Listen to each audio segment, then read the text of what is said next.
March 27th, 2024, Moses Norton, aka the Well Red Mage of the-pixels.com and Game Logica on YouTube, said the following.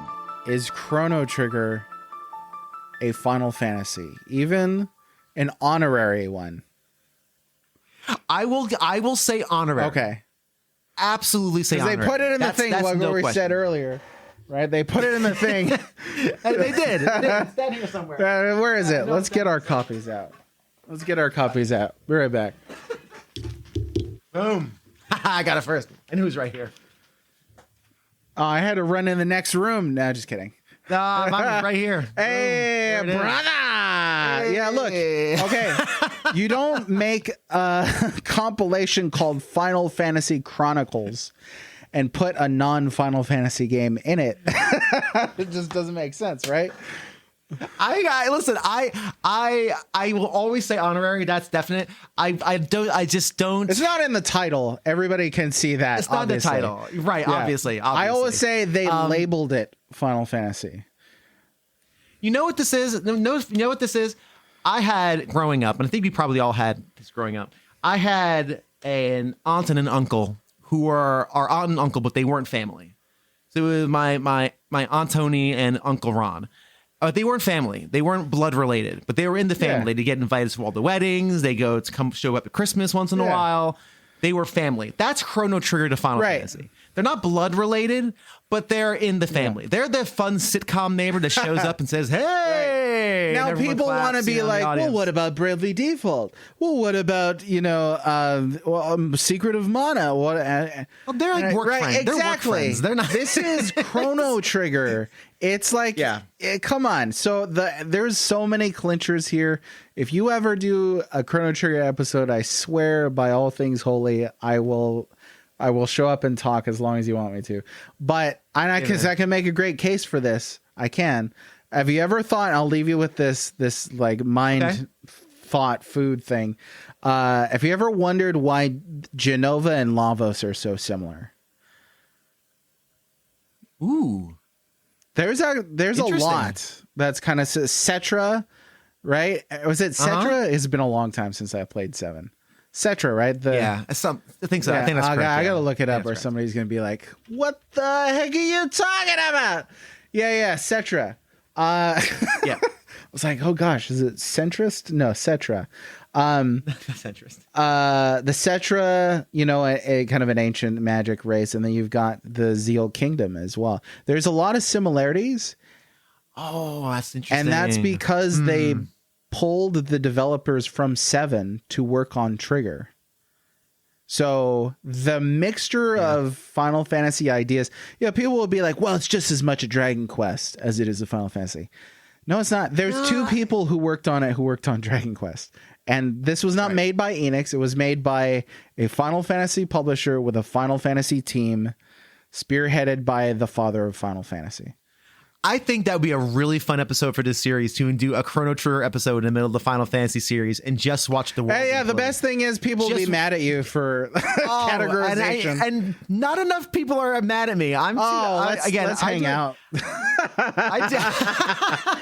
I do a show that's based off of personal experiences, and you can't argue that. So that's true. You can't argue personal experiences, but you can have these fun debates, and that's why I like chatting with you, because these fun debates do come up. And you've now put an evil thought in my head. I got like the Grinch smile going in my brain. Yes. Like, now you know why I look this way. Chrono Trigger.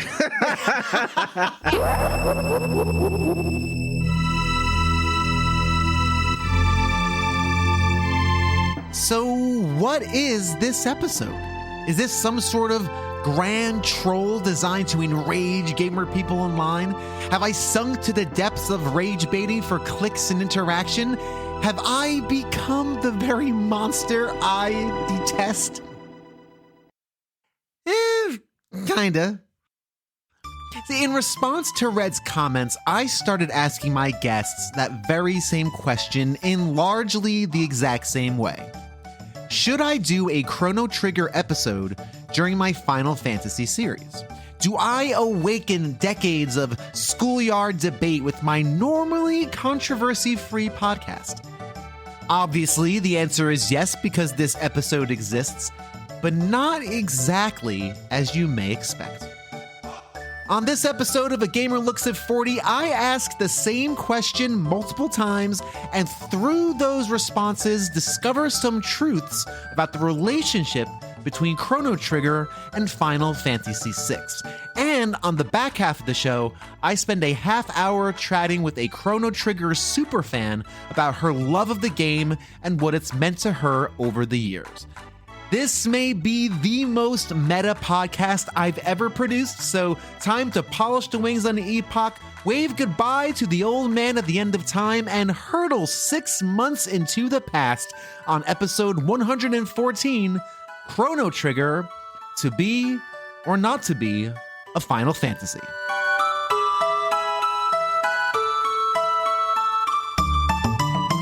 Now, at first, the devil on my shoulder, that one saying Chrono Trigger, stayed pretty much silent. But about 2 weeks later, after my chat with Moses, I was talking with Jeff and Trevor of New Dad Gaming, and in the middle of us kinda sorta talking about Final Fantasy, an evil thought wormed its way in.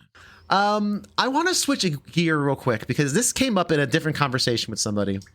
And I'm going to ask y'all, and this literally just came to brain as we were talking. It's not three questions, but it might be as that might be as annoying. I've not thought of 3 questions, good ones, as we were talking. I'm not that adept at this podcasting thing. Is Chrono Trigger really a Final Fantasy? And as such, should I do a Chrono Trigger episode during my Final Fantasy series? So if you think about some of the so obviously the style is incredibly similar. The type of story arcs it does, the characters similar. I was even thinking some of the reaction little sprites that happen. So when they stare at the screen and like the sprite changes to something shocked, or like their hands are in the air, like oh, that's all. Like it doesn't. It's not a repeat, but it is a rhyme in that sense. That's a good way of putting it. I like that. Yeah, it's not a repeat; it's a rhyme. Yeah, but I can't. Yeah, so I'd say no. Like I understand that it's very Final Fantasy like, but like Legends of Dragoon in a way almost was. But for me, I think the thing that really quote unquote kills it would probably be the combat, because at the time like Final Fantasy was very formulaic. Yeah. And even if it worked the same, but just like the way the characters surrounding whoever you were fighting and just being in different locations, you could see the enemies on screen. It's almost like that's just enough of a departure of one of the absolute core, indisputable tenets of the Final Fantasy games of that time that I'd say no. It's not called Final Fantasy, so just it's. So you're saying I shouldn't. You're saying I should not do and break the internet with. It would almost be. It's almost a troll. You'll get heat if you want some podcast heat. Go for it. I avoid podcast heat. What do you think, Jeff? I think bring on the heat. We would have a lot. This would be very, very split. Either like people are totally for it, or they're like, "What are you talking about?" And right? just shadow drop it. Don't even announce it. Yeah. Just as if it is one of them. Call it like the appendix episode, or call it the. I'm just gonna drop it right after Final Fantasy VI because it was the next one in the series. It's the next one. Final Fantasy Chrono Trigger was 95. Some say the best Final Fantasy game. Take the advice of the sage mage. I'd highly suggest you do it. Well, here's why, and the reason I say it may not be family, but it's like Chrono Trigger is to Final Fantasy like the aunt or uncle in your family or cousin that's not really a cousin, but they show up to all the stuff. They're invited to all the weddings. They show up to the baptisms. They show up for Christmas once every other year. They're family, but they're not blood related. And that's how I see Chrono Trigger. It's part of the family, but it wouldn't be able to give a kidney to somebody. Yeah, definitely. Like the bloodline is. It can't donate. Right? Can't donate an organ. It's. Yeah, exactly. Right. Okay, cool. I think you do the episode. Okay, though. Make it so. Position. So here's the question then. So Jeff, have you guys played Chrono Trigger? Yep. Yes. Same story. Played it. Loved it. Didn't beat it. Cool. I haven't beat that one either. Interesting. Okay. Trevor on that one. So I was going to say, which one would you prefer? What's your take on Chrono Trigger? Let's just do it that way. So I'm not workshopping questions for you, and it's not the best thing to do with a guest. What do you hit it, Jeff? Okay, Chrono Trigger was one. Okay, I'm going to be honest. You can get the hate, Bill, if you put this out. I don't direct this at New Dad Gaming. I bounced off that one. Interesting. I initially rented it and did not purchase it. And usually when I rent a game back in those days, if I liked it enough as an RPG, it just warranted a purchase. It was just cheaper that way. I'm going to spend 60, 70 hours in this thing, plus might as well buy it. And that was one where I'm like, yeah, like they changed so much with what I was expecting. It's like those expectations that we talked about, but it was like just not what I was prepared for at the time. So like the battle system was different. You could see the enemies. It was kind of cool. And then I just like kind of left it. But then later on in life, I picked it up again. I think now I even have it for my iPhone. And it's just one of those things where, yeah, I don't mind it. I don't see where the magic is for people, but I can understand it. Put it that way. And I think if I were to choose, back to your original question, Final Fantasy VI is my, like, that's the peak Final Fantasy. That's where they had kind of everything streamlined and knew what they were doing, and they could tell all these stories with all these different characters and make you feel for each one, which is very hard to do with like a cast of 6 to 8, right?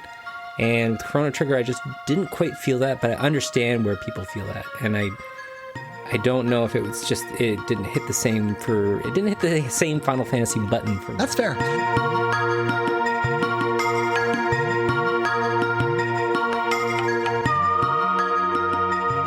Now, at this point in the process, I was still on the fence on what a Chrono Trigger episode could possibly be, but Jeff's less than enthusiastic thoughts on the game sparked an idea. Not everybody's a super fan. But rather than do my journalistic due diligence and follow that very sensible train of thought, I decided to just press on getting permission to do this episode. At this point, I thought, if the majority thinks it's a good idea, let's do it. My next guest was content creator Mekel Kasanova. The Well Red Mage. We all know Moses, obviously. We all know he's a huge Chrono Trigger fan. The biggest Chrono Trigger fan you'll ever meet, as we know. He asked me in our last interview, am I going to do a Chrono Trigger episode for my Final Fantasy series? And I said, I'm asking my guest now, should I do this or should I not? Should I poke that bear and do a Chrono Trigger episode? Just one. Just going to do one episode. Should I do a Chrono Trigger episode and just shadow drop it right after Final Fantasy VI? Because that's where it lives in the timeline. Yes. I'll tell you why. Yes. Okay. I'll tell you why. My guest yesterday said no. Okay. So I want to know why. A lot of this episode is going to be people. I want to know. Okay, go for it. Okay. So the reason I say yes, because if, while it's not really a Final Fantasy, but the fact that it released within the Final Fantasy compilation, that's your technicality entry point right there. So on the grounds of technicality, yes, do it. Also, because no one is expecting it. 3, the reason you should do it is because that is something outside of Well Red Mage, Moses. Very few people are still actively talking about it. And I think you can give a different perspective on it. And maybe a little controversy. You could, just clickbait a little bit. Listen, you know what? I try to avoid it, but it's just something, a little devil on my shoulder going, oh, you should do it. You should do it. That'll be fun. Dude, here's the proof right here. Boom, right there. That's it. Final Fantasy Chronicles. There's your proof. There you go. Boom. That's all you need. Because if you do it, I would say say something real controversy wise, and then have that be like a soundbite clip, post it on X or Twitter or whatever we're calling it these days. And then people are going to get, and Moses is going to hop on it. He's going to say something that's going to draw a lot of attention. Then people are going to watch the episode or listen to it, and they're going to be like, oh.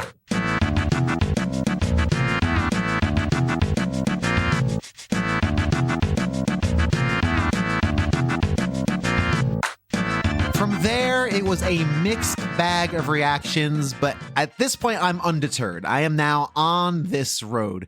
So my next interview is with Mike Albertin of Games My Mom Found, and he had this to say. So let's now move on to, I have a question for you, and then we can talk about Final Fantasy IV, and then we'll call it. I was talking with the Well Red Mage. I was doing a Final Fantasy recording with him, and he asked me a very dangerous question. I can believe that. I'm going to pose this question to you. He said, are you going to do a Chrono Trigger episode for your Final Fantasy series?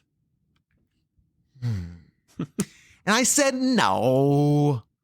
He said, you might want to think about that, Bill. You may want to think about that. Because you know Mike, the Well Red Mage, he's a bit of a provocateur, a rabble rouser, as we all know. Yes, I've seen that Twitter when I used to go there. He loves himself some Chrono Trigger. He adores Chrono Trigger. Great game. So I ask you, and you adore Chrono Trigger as well. I think you still rank that as your favorite. Yes, of all time. It is all time. So I ask you, Mike Albertin, should I do a Chrono Trigger episode in my Final Fantasy series and just shadow drop it? Not even only those privy or to be interviewed for it will know about it. I'd say go for it, especially if you never experienced it. But it isn't. I mean, it isn't Final Fantasy, but it's just a great RPG and it fits it's in that SNES era. But here's the question though: does it belong in a Final Fantasy series? No. Because I've done a Chrono Trigger episode before. Oh, then no. It doesn't belong in Final Fantasy. Yes, you're it's advising made by I Square, don't. but it doesn't belong.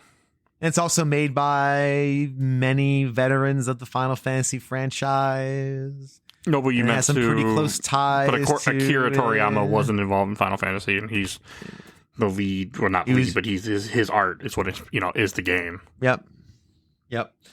I don't know. I'm tempted. If I can get some good info, I am actually very tempted to shadow drop a Chrono Trigger episode and have the episode be is Chrono Trigger a Final Fantasy game? Because it's on the Final Fantasy Chronicles collection on PlayStation. Yes, it is. But that's Final Fantasy IV. They didn't know what to do, in my opinion. But okay, here's something controversial. So you know what also is like the Final Fantasy? A little game called Kingdom Hearts. Don't do it. Don't put that in my face. I can't. I mean, if you want, I mean that is culture. Hey, that even has Final Fantasy characters in it. But no, I know what you mean. Like probably yeah. I don't consider Chrono Trigger, but it can fit for what you're going for. Yeah. Okay. So you were of the mindset then. So for this episode, Lost Odyssey is another one of those games that is what should have been Final Fantasy 13. If you're looking at games that. Xenogears is another one that was also supposed to be a Final Fantasy game, by the way. Sure. It was supposed to be 8. But I don't know. I think the ties are pretty close. It's interesting, especially that era. It's right a year after Final Fantasy 6. It's got the same director, same director, or one of the musicians. One of the musicians, a similar style. You can draw some parallels. Anyway, you don't think so. That's good. I think this will be an interesting episode. If I choose to do it, I may not. I mean, I decide not to.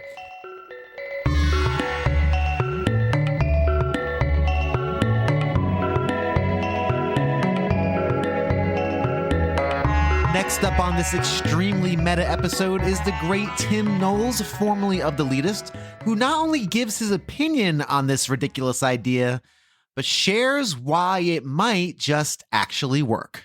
Let's see. Oh, and one other thing before we part, and this has been awesome. I've asked my guest. You also mentioned another game that I am considering for this Final Fantasy series. I'm trying to get people to talk me out of it. I'm trying to not do this because I talked to the Well Red Mage, who loves Chrono Trigger. It's his favorite thing on the planet, probably. And he asked me if I was going to do a Chrono Trigger episode in my Final Fantasy series. At the time, I said, no. Should I? What do you think? As far as making it a part of your Final Fantasy series, I think it was. I don't think there's any arguing really that Chrono Trigger was. I'm not going to say it was the best game ever made, but it was a perfect game. Like it was perfectly designed. It was well crafted. It was beautiful. Every aspect of it was fun and kept your attention, and it fit right in, the timeline of Final Fantasy games. You'd probably be hard pressed to find somebody who's only played one or the other. It's a very good point. But I think there's enough difference going on there, and there's enough things that make Chrono Trigger distinct that I think it warrants its own bit of attention outside of the Final Fantasy series. Totally. And that I agree because I've done a Chrono Trigger episode very early in this podcast, like episode 10, I think, was like a Chrono Trigger episode when I had maybe 4 guests to show because I was still starting out and getting people. What kind of connective tissue do you see in between Final Fantasy and Chrono Trigger? Like, is there is some connective tissue, and I in your opinion, maybe not enough to include it in a series. But what do you see as somebody who's a big fan of both? Of course, there's mechanics that are similar between them. The fact that it gave each character life and their own story, and you wanted to see it through, and you didn't see it through until like Endgame for most of them, which is very similar to Final Fantasy VI, for example. Yep. The music is equally memorable. As I said before, that really stands out to me as something I consider, that it intertwines those quite a bit. It was almost like when we do like the relative comparison, like it was like the family friend, the close family friend. It was the cool family friend. You know what I mean? It was like the like the really awesome one that you were like the reason you keep inviting them back is not just because they're always around. It's because they're so awesome. Yep. Yep. Yep. Just think they're like the greatest person in the entire world, and you really want them to be a part of it. Yeah. They give really good presents at Christmas. Like they're really good at it, and they get you stuff you didn't ask for, but somehow you love, and you're like, wow, how did this happen? Yeah. You had your first beer with them. Yeah, exactly. It's that's a very apt way of putting it. And it also, and I would say one more thing is that it, in some ways, for a turn-based RPG, brought to life the actions that you were taking that were just quick animations in the Final Fantasy games, were these like fully defined and realized abilities that you could see take place on the field. It mattered where you did Cyclone, you know what I mean? It mattered where you dropped, or where you were for an area bomb. These are the things that like just added on top of. Yeah, there was like a bomb type thing in Final Fantasy VI. Yeah, there was like a sword attack in Final Fantasy VI. But now you get to see the full version of it. Yeah, it's almost like I almost liken it to. When you're playing D&D with friends and you get this perfectly described thing that happens to the point that you feel like you're there. Chrono Trigger was that to Final Fantasy. It made you feel like you were there for all of the cool stuff that you were accomplishing in those kinds of games.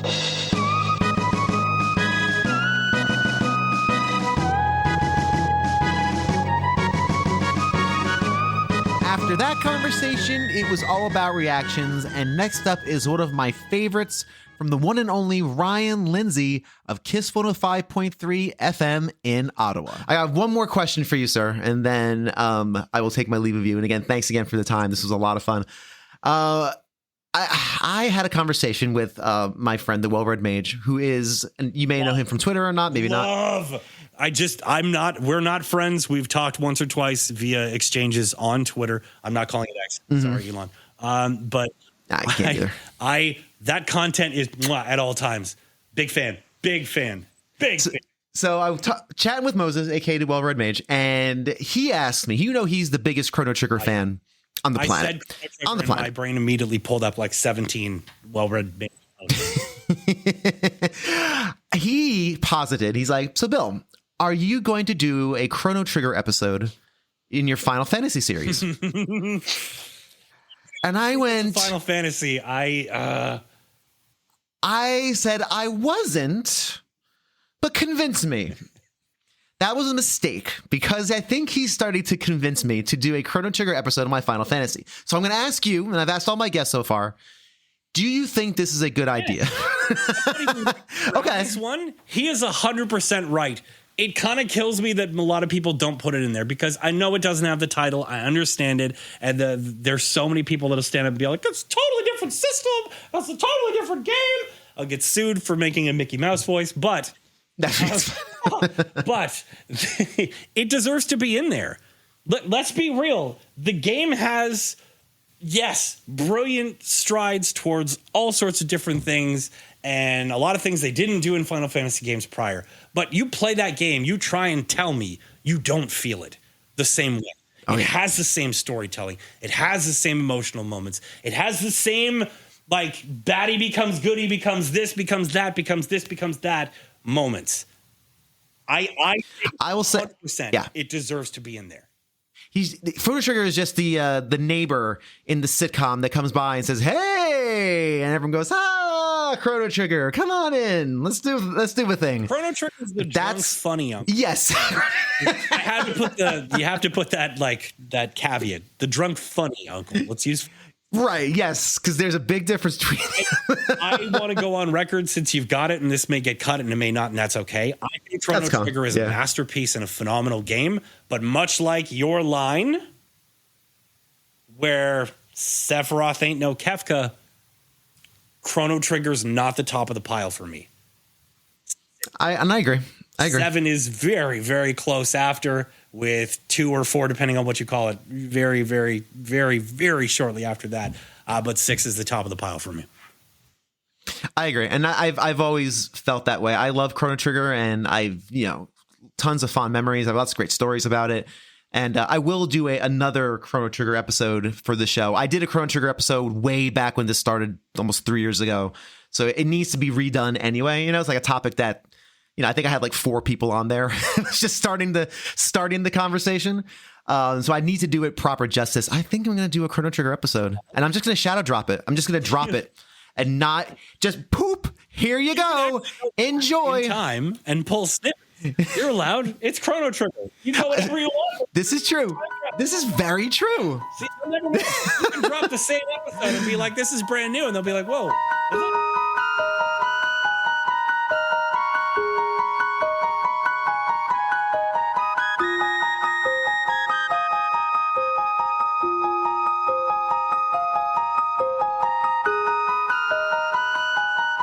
Now, after weeks of question asking and getting a variety of responses and reactions, I was all but set on this senseless venture into Chrono Trigger / Final Fantasy controversy. But before truly going all in, I had to get the blessings from 2 of the biggest Final Fantasy fans I know. Julian of the Stage Select podcast and Ryan, aka Games with Coffee, had this to say. I have a thing now, another thing I'm going to spring upon you before we talk about Final Fantasy VI. I was talking with our pal, the Well Red Mage, about Final Fantasy VI and I think 5 and other things. Mm-hmm. And you can take a guess at what he asked me. And he asked me, I'll just say it. He goes, "Are you going to do a Chrono Trigger episode during your Final Fantasy series?" And I said, "No, I'm not doing that." And he said, of course, "Think about it." And he starts listing reasons. Should I, Julian of Stage Select, someone whose opinion I trust, should I do a Chrono Trigger episode and just shadow drop it? Just boop, just drop it right after Final Fantasy VI, after 4 episodes of Final Fantasy VI, which is what it's shaping up to be right now, maybe 5. After a month, just shadow drop, boop, a Chrono Trigger episode. I think you should definitely do a Chrono Trigger episode. Okay. I think you should make it clear that it's not part of your Final Fantasy series. Ooh, okay. It's a fun bit that Moses likes to do. I know. Right? Because it was included in the Final Fantasy Chronicles collection on PlayStation. Yep. But, that is simply because it was a marketing thing where they were like, well, we can't like release like one of these games separately for $50. Right. We need to have 2. And we don't want to like spend the money to translate a new game. So yeah, let's just throw Chrono Trigger in here. It's fine.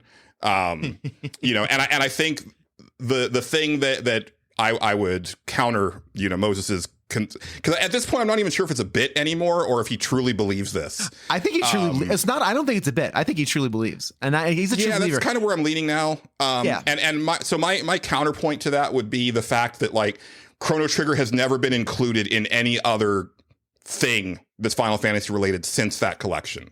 Right. Like whenever you're talking about like the company themselves, right, acknowledging like the history of Final Fantasy, or, doing things like the Dissidia series or the Fiat Rhythm games where they're pulling from the entire franchise. Chrono Trigger ain't there. Or if it is, it ends up being like a DLC type thing, right? But there is like Chrono Trigger music in Fiat Rhythm, but Fiat Rhythm also has stuff from Live Alive and Secret of Mana and Front Mission and stuff like that, right? Because it ends up becoming a celebration of music from Square's games, their back catalog. But in the initial package, right, it is only Final Fantasy games, and Chrono Trigger is not part of that package.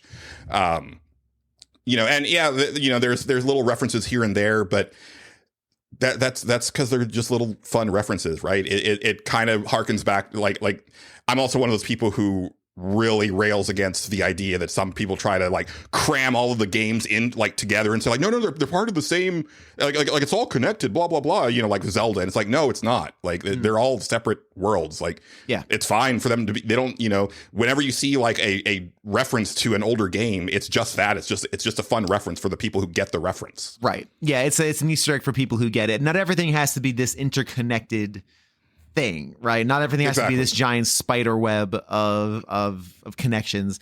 Everything's not the MCU. It's okay. It doesn't have to be nothing doesn't have to be an extended universe.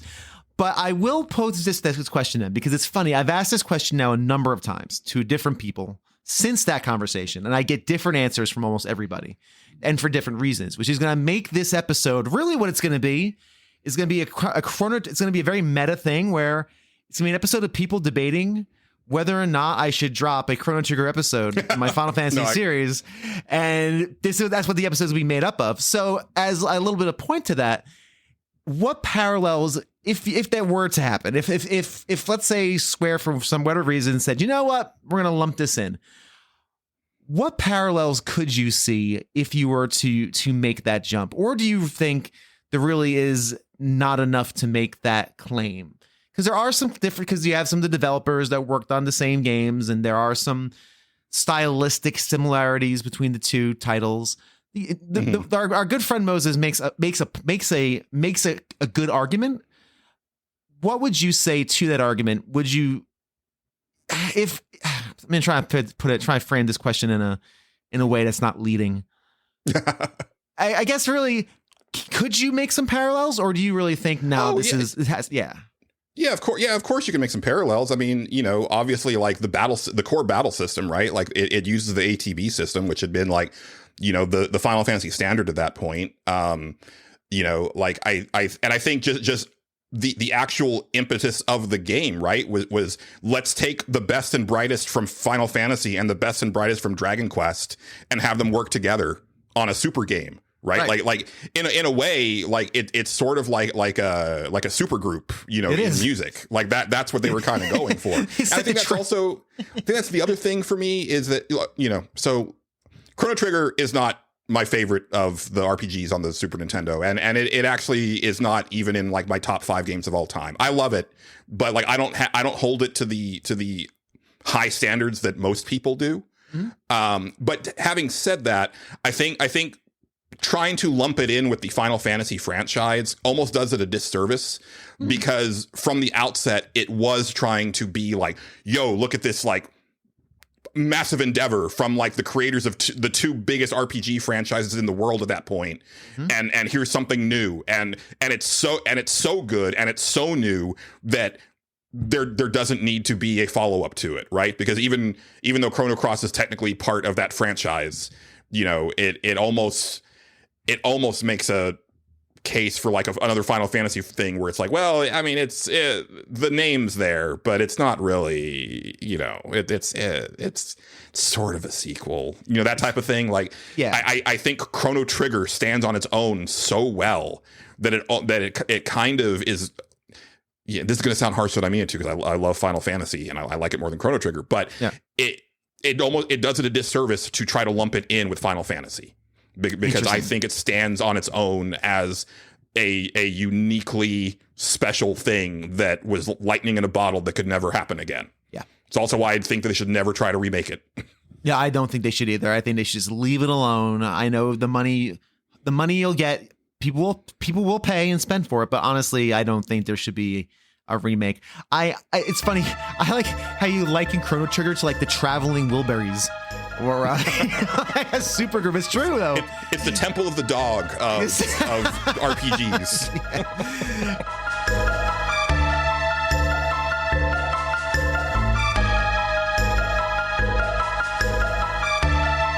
So we all know our friend, the Well Red Mage, of course. Yes. And we know Red as the biggest Chrono Trigger fan this side of the pesos. And I was we were talking about Final Fantasy, and he says to me, "Hey, Bill, are you going to do a Chrono Trigger episode in your Final Fantasy series?" And I said, "I don't know." And then he said, "Think about it. Just think about it." Oh, boy. So I put it to you, Coffee. Should I do a Chrono Trigger episode in my Final Fantasy series? Just one episode. And the episode might be me just asking people if I should do a Final Fantasy or Chrono Trigger episode. What do you think? That is, that's actually pretty funny. I think, yeah.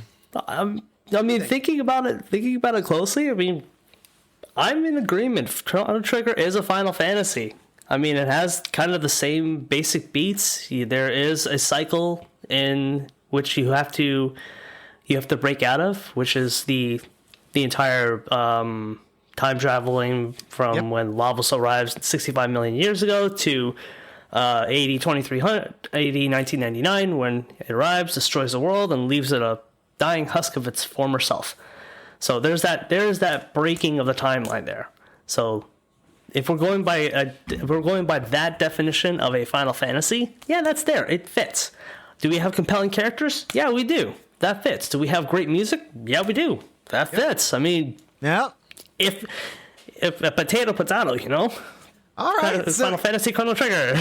Okay, there you go. That's so you're in on this. So here's the question. I'm in on this. All right, so if we were to, you already stated a few things, a few of those lines you can draw from Final Fantasy to Chrono Trigger.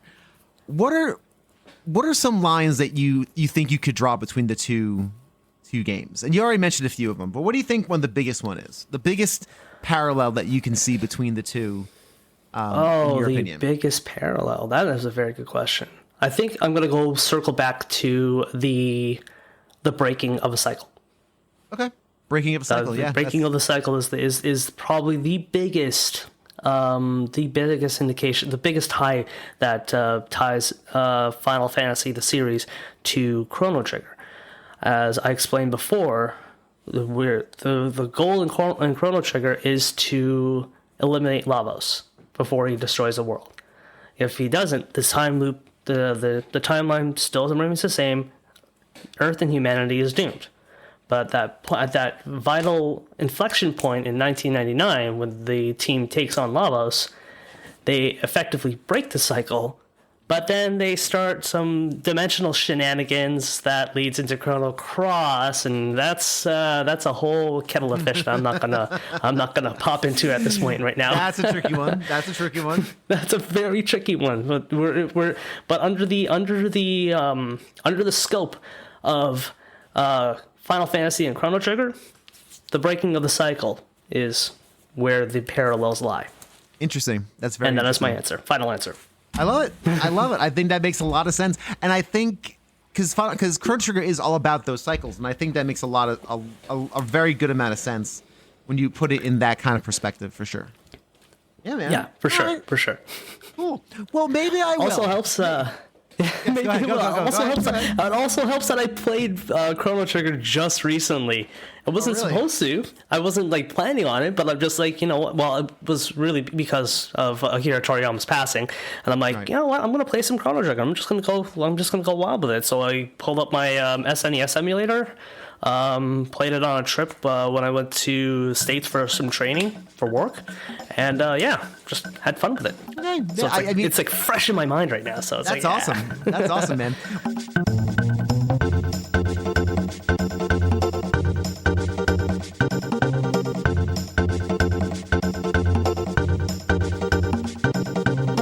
Before we continue down this long, strange road, I wanted to thank my wonderful patrons for supporting this show financially on Patreon. These people include Philip Becker, Terry Kinnair, Greg Seward of the Player One podcast and Generation 16 series of videos, the one and only Games with Coffee, the Let's Play Princess, BT Goebbels, Tim Knowles, formerly of The Leetist, Julian of the Stage Select podcast, Seth Sergil of the All In Media Network, and finally the one and only Pete Harney. If you'd like to join these amazing people in supporting the show financially, mosey on over to A Gamer Looks at 40 at Patreon. Patreon.com/A Gamer Looks at 40. Check out the tiers and sign up today. And if not, tell a friend about the episodes, or a rating or review on your pod player of choice is always greatly appreciated.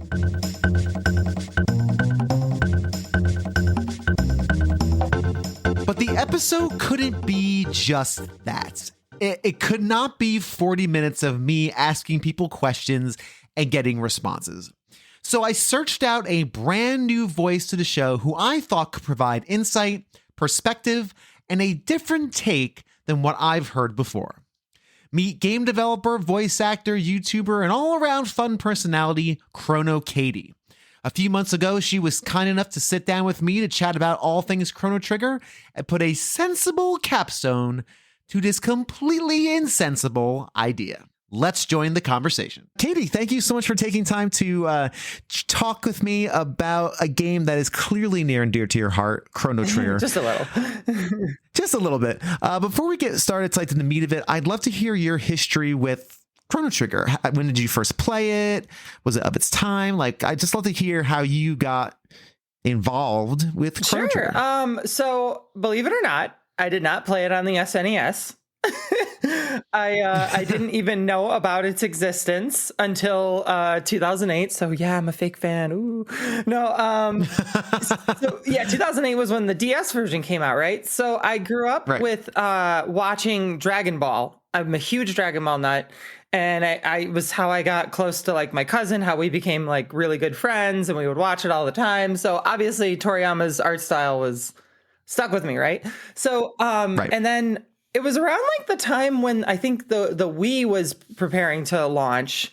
I got really into video game journalism. Like I had never really like known that was like a thing you could do. Like, oh, you can write about video games and get paid, or, you know, reviews and stuff like that. And I was really into IGN at the time. So like, and back then the team was like Matt Casamassina, Mark Bozon, and Craig Harris, I think. And I was really getting into video game journalism.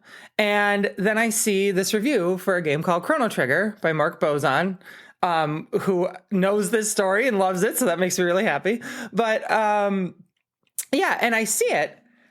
And for the first time ever, I see Toriyama's art style, which I had never seen. I grew up with games, but I wasn't like the super expert who knew everything, you know, right away. So like, I was like, oh my God, there are games with Toriyama's art style. So I clicked the link and I'm like, it's about time travel. I'm like, that's like my favorite thing. I'm like, I need to get this game. And the headline is like one of the greatest games ever made. I'm like, okay, it's an RPG.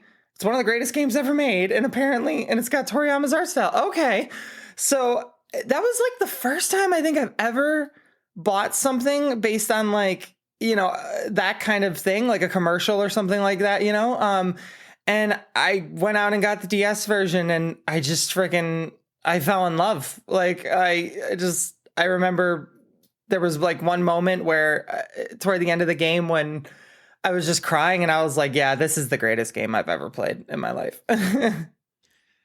I love that you got into it through the art style. Yeah, that's something I don't hear very often, that you were familiar with Toriyama's work and you're like, oh, this is just another Toriyama joint. Great. And let's just in video game form. Like, why not? Right. It was that and Dragon Quest 9 were like the first time I was like, wait, what? Like, cause I loved the DS and I played so many games on that, and Dragon Quest 9 was on the DS. So yeah, thank Dragon Ball.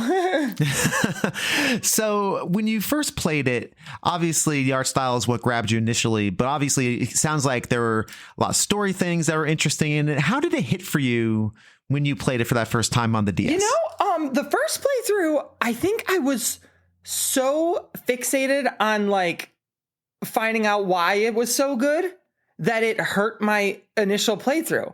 But then in the second one, that was when I was like, oh my God, like, I love to write. That's like my favorite thing to do. Like, I want to write a book. That's like my dream, right?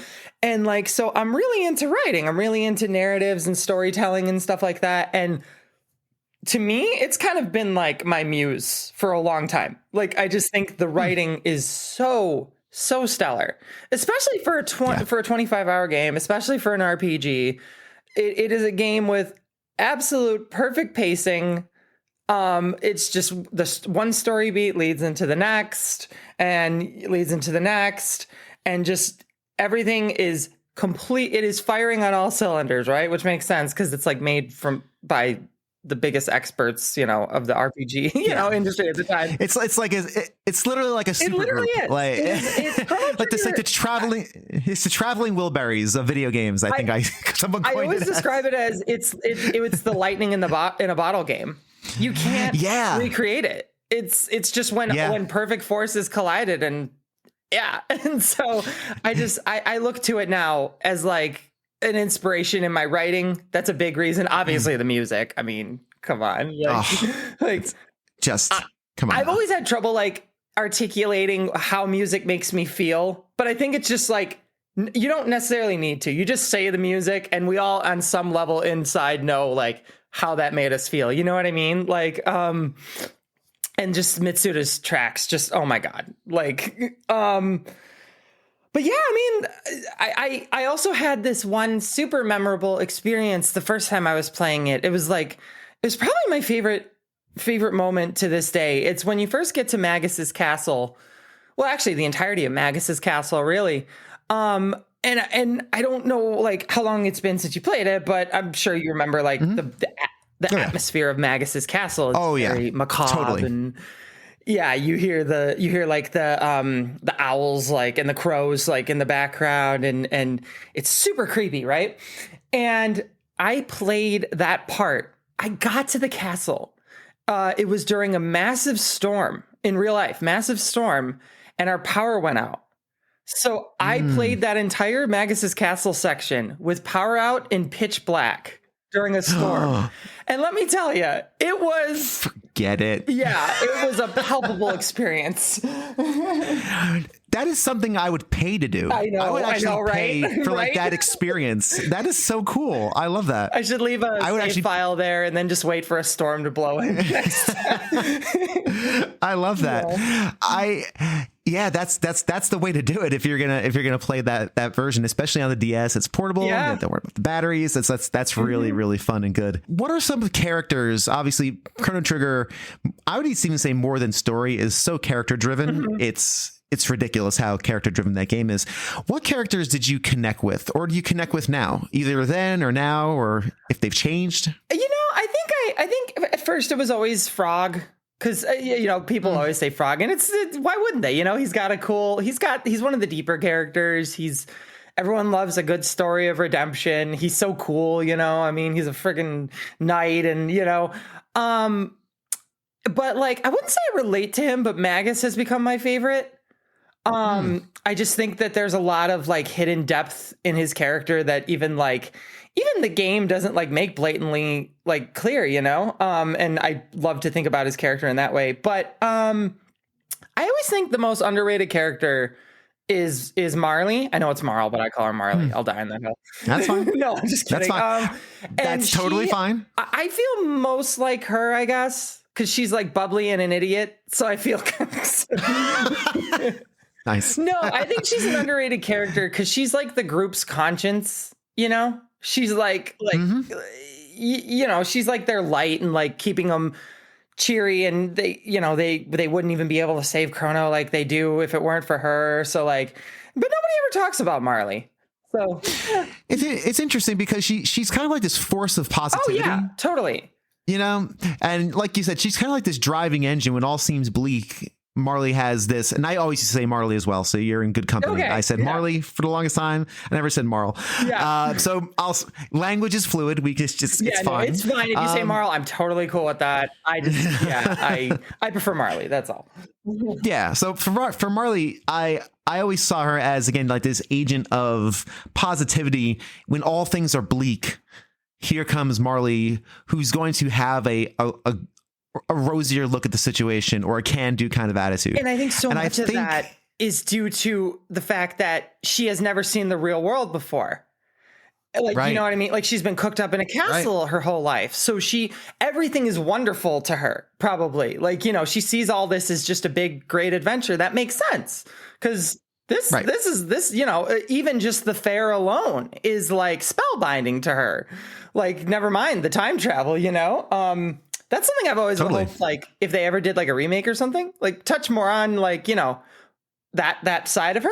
Like, she's a little Aerith-y, in a way, where she's like, she's getting out to see the world for the first time. And so she's naive and happy a lot, but there's nothing wrong with that.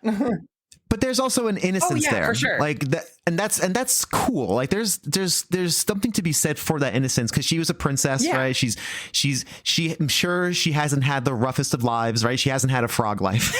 She hasn't had, like most of these characters.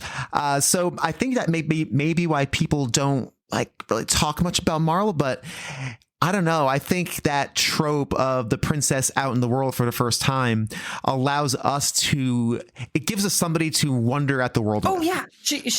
And that's kind of how I see it. Yeah, she's in some ways like the second main character, because she's like kind of like you get through the story through her almost. That point of view character. And I agree. Yeah. And it's cool to have that person in the story that, as an audience member, they go, wow, look how cool this is. Is this cool, Marley? Yeah, it's super cool, isn't it? And I can have that almost mental conversation, and it kind of drives that narrative forward, because without that, it would be harder to push forward because there's so much other stuff going on. And that's why I think she's such an underrated character. She's so important to the group, but you never hear people talk about Marley. It's, Luke is very true. Fan, you really don't. Frog. I get it, but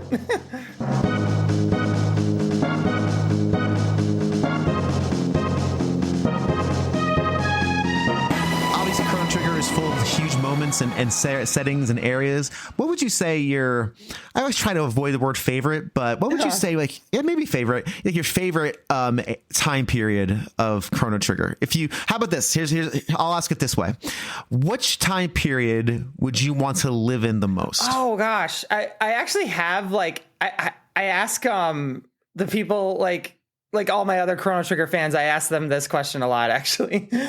Oh, okay. Cool. I guess the obvious answer would be like 12,000 BC, because magic and assuming you live but like everyone's a jerk and stuck up and like elitist there. So I don't know. Like that's tricky. The Middle Ages seems like it's such a cozy place, but it's also like in wartime. So it's like,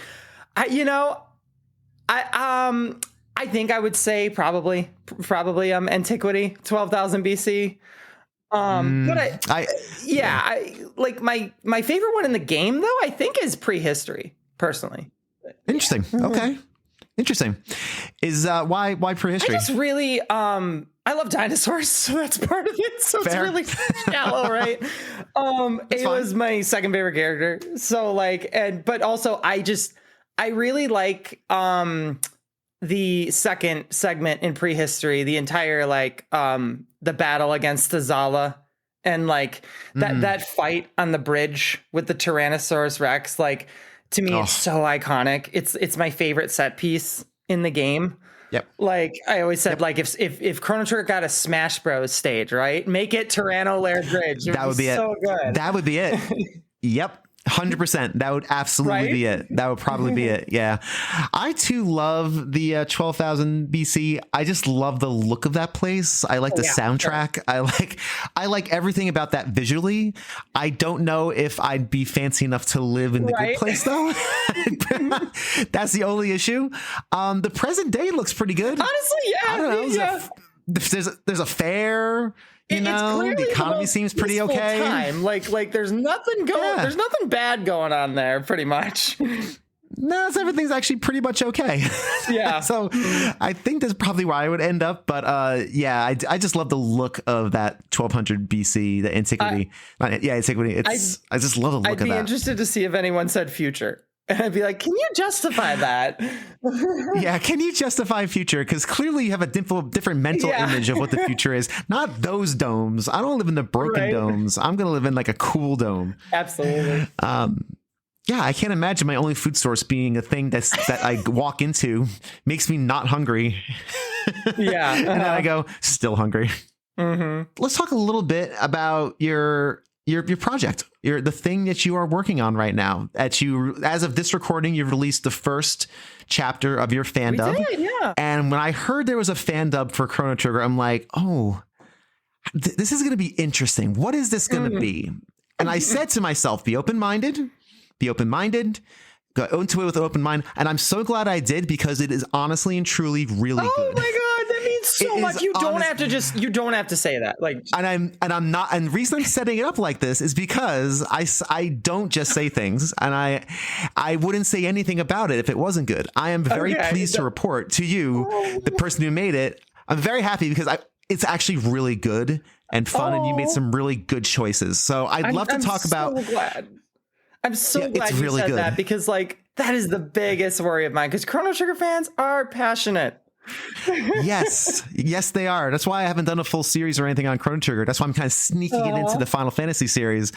And we can go back to that in a little bit, but it's really, really good. So before I heap praise on it, I'd love to hear how you got started with it. What was your inspiration for doing it, and kind of how you got everything together? So I've always liked voice acting in games. Like a lot of people are against it, especially like for older games.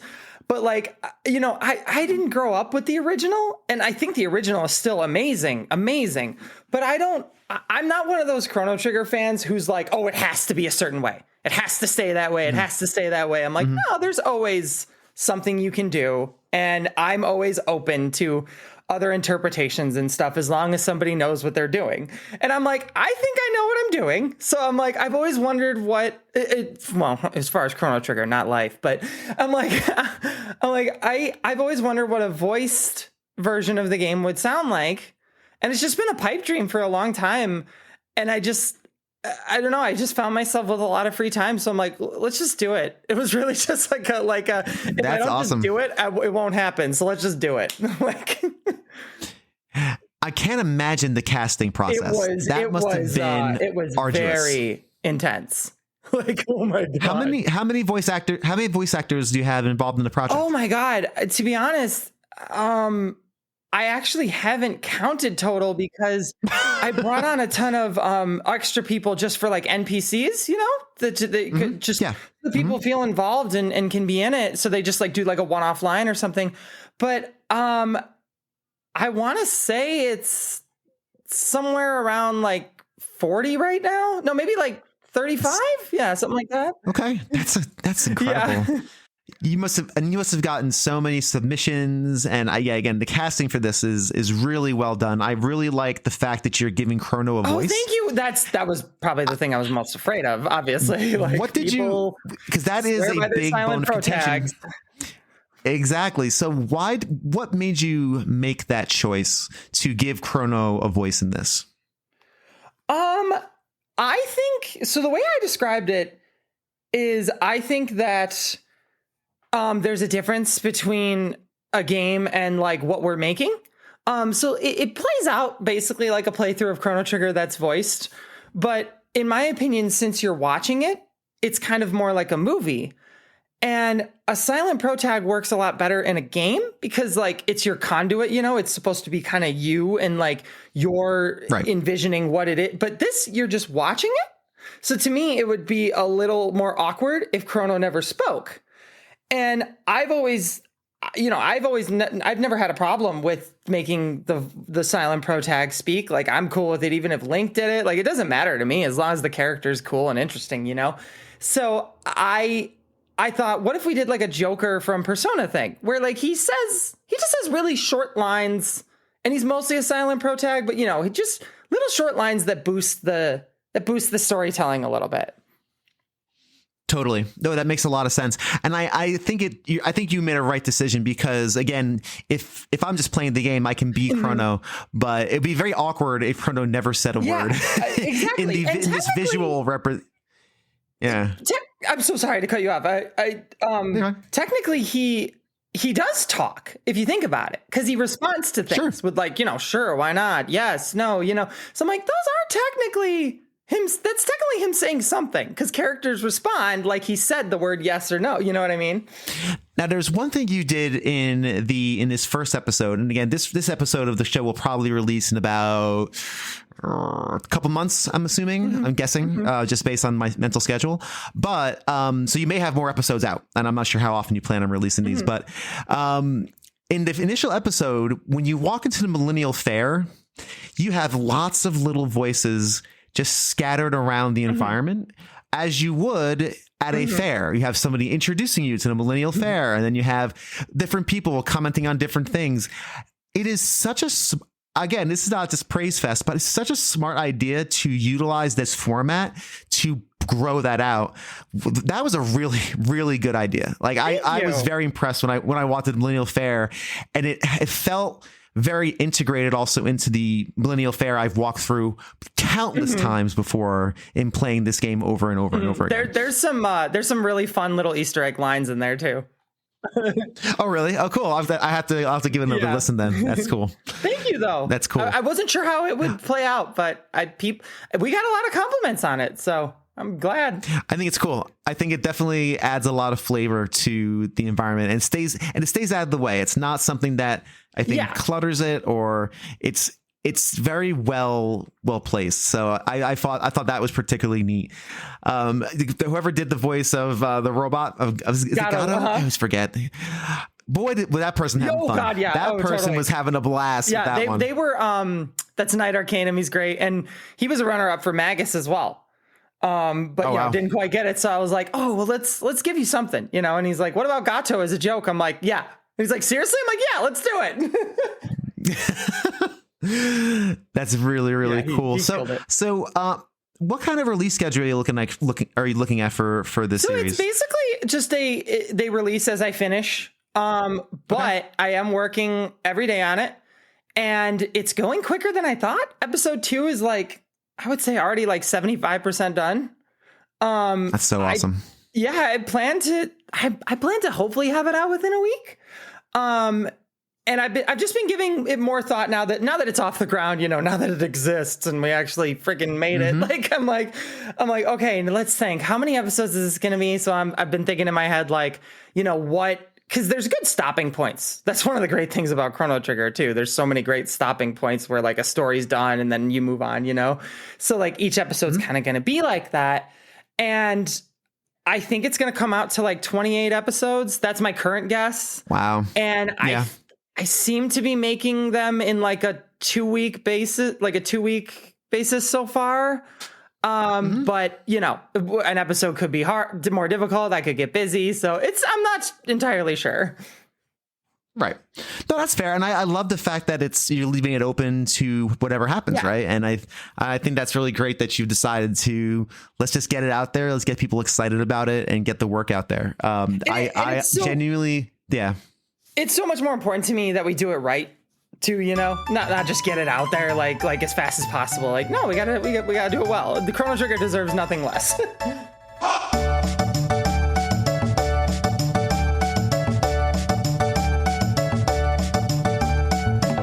Do you think Chrono Trigger is part of the Final Fantasy family? Do you think I should do a Chrono Trigger episode in the middle of my Final Fantasy series, where I'm going through every numbered Final Fantasy game, some of which multiple times. What do you think? I think what you're doing, I think that makes sense what you're doing. But personally, me, I have never seen it as a Final Fantasy game. Interesting. I know what I realize why people do, of course. But it's obviously you got Sakaguchi in there, Uematsu in there, like I know why people do, but to me, the entire tone of Chrono Trigger is just very different from a Final Fantasy game. Final Fantasy games are just they're a bit more epic, and I know Chrono Trigger is about it's about obviously saving the world, but it's more of you said it earlier, it's more of kind of a character game, and it's a little bit more about the smaller down to earth moments. So I've always felt, if anything, it's kind of closer to a Dragon Quest. I still don't call it a Dragon Quest, but also the Dragon Quest creators were on it too. So I'm like, well, if you call it a Final Fantasy, then do you call it a Dragon Quest? That's fair. I have no problem with anyone who does. Me personally, I don't. I also think Chrono Trigger is just so good that even though I love Final Fantasy, I think it's much better than any Final Fantasy game. So that's just me. I don't know. I don't think there's a problem with putting it in a series like that though, because it can be a fun spin-off episode or something, and obviously it has huge ties to the Final Fantasy series. So. Right.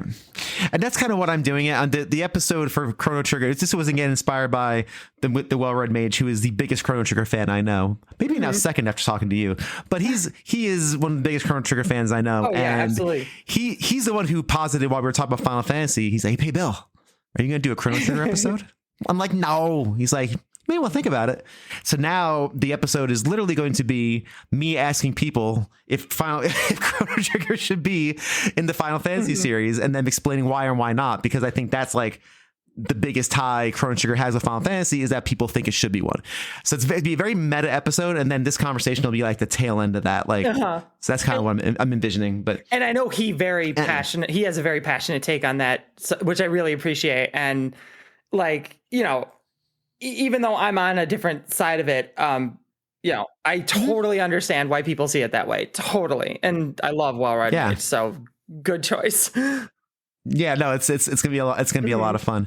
One other question when it comes to Chrono Trigger, you mentioned that Chrono Trigger has a lot of these.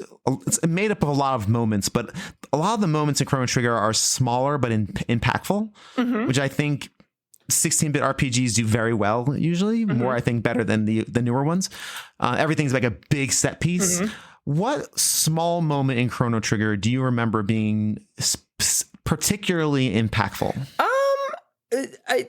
I feel like the easy answer is always the campfire, because I really love campfire scenes in games.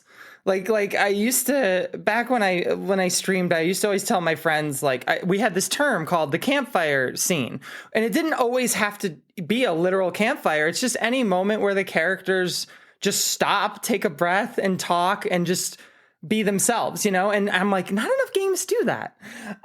So I'm like, oh, campfire scene, yay. And that's one of the originals. That's one of the greatest ones, Yeah. But I think that would be the first choice that pops into my head. I really, really love the part where they are. Can I do spoilers? Is that okay? Okay. Absolutely. Yeah, this is total spoiler cast. I really love the part after Chrono dies when Gaspar, the Guru of Time, says, "Ah, yes, to break death's hold over one you hold dear still." It's such a, I don't know. It's just such a poignant, beautiful line. I've always loved that part when he's trying to console everyone after Chrono's died. I'm like, because that is the lowest point in their adventure. That's when the drama is at its highest. So, but it's this personal little scene in front of a street lamp. It's so beautiful. It is really beautiful. And I love how also for the player, you've lost your main character. The person, your avatar is gone. and you don't have to get them back. Mm-hmm. You can go through to get all the stuff you need to do it but you don't have to. And that's a really powerful that it's almost like you're clinging to the man at the end of time who's basically, like you said, saying, hey, there is a way. It's hard. It's very challenging, but if you want to, it's there. And it gives you that little bit of hope. Exactly. It's so beautiful because we think of death as like, well, you can't stop, that's irreversible. But like, if they truly want it that much, there's kind of like a lesson in perseverance there. Like, yeah, you literally can't undo death, but like believe in what you're trying to do, and try as hard as you can. Cause he basically says like the outcome will depend on how badly you want it. Like how important Chrono is to you. That's just so beautiful. Totally agree. It's really just a stunning kind of moment for sure. And I also agree the campfire scene is just gorgeous. And the one thing for me that always gets me is, and there's actually two. They both involve Robo. Is when Robo is betrayed by his lady friend, I guess, or by his counterpart. I forget the name of the character. That one is just so sad, and I can't even handle it. And the second one is Robo. Oh, it's so brutal. And then the second one is Robo. That part. Yeah, that's gonna be a tough one. I can't wait to hear the Robo voice. Oh yeah, I can't wait to hear Robo's voice. I think we really killed it with Robo. I'm excited. Very cool. The other one is when you ask Robo to plow the fields for 400 yards, and you just skip forward in time, takes 3 seconds, but for him it's been 400 years from the 600s to the 1000. And it's, again, the feeling that passage of time is so oof. Like he's literally Star covered Trek level in moss and like he looks rusted, and it's so good. Yeah, awesome. Those are my two ones that are just choices. Really hit me hard. Yeah, it ages well. And again, all the classics, and Chrono Trigger is the same way. Chrono Trigger ages. That's what's beautiful about video games as just a medium, just to go off topic a little bit, is that it aged with us, right? Oh, yeah. It grew up with a certain age, and with everybody really, it's evolved so quickly alongside us that that's why we have these close connections. And beautifully too. Those two games in particular have just aged like a fine wine. It's amazing. I'll tell you the quick story. I've told it before on this show before, but I'll tell it again here. I was in Colorado a few years ago on a ski vacation with my younger cousins. They're aged at the time, I'm going to say 7, 9, and 10, maybe. Let's just say that. 3 boys. And all they want to do is play their new Switch. That's all they want to do. We're in Breckenridge at this like really nice house, and all the parents are like, "Let's go skiing," and they just want to play Mario Kart. And I'm just giggling on the inside as a nerd. I'm like, this is so fun. So anyway, I'm sitting there in like this living room area just with some downtime, and I pop in Chrono Trigger on the DS because I always have it. I usually bring it with me places. So I'm playing the DS and I'm playing Chrono Trigger, and all of a sudden one of the kids comes up behind me and goes, "What are you playing? What are you playing, Uncle Bill?" I'm like, "Oh, I'm playing a game called Chrono Trigger." And it was this section in Magus's castle. Okay. So first one kid comes up and starts watching me play. Then the second one comes up. Then the third one. Then my son comes up. So I had 4 kids aged 4 to 10, engrossed. They want to know the characters' names. They want to know what the story is, what's going on here, what's happening.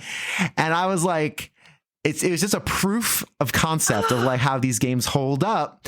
And it was so cool. And they're like, "Uncle Bill, don't next time you play, make sure we're there when you play it. We want to watch you play it. Make sure you're there when you play it."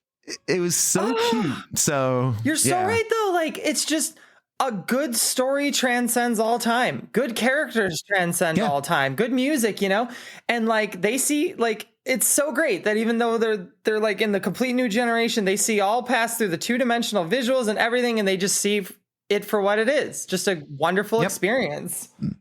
Just something about it just caught them visually, and I think that's a testament to Toriyama's art design, and I think that's a testament to the sound design, and just how timeless all that is, and how it does kind of break down those barriers in that like retro gaming is not just for us oldsters.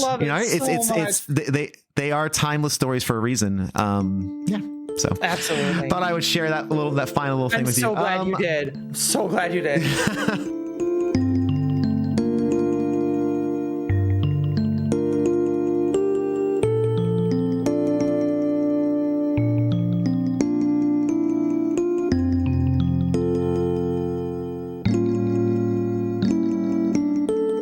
Thank you so much for listening to this edition of A Gamer Looks at 40. If you'd like to follow Katie online, Twitter is where she is most active, at Chrono Katie.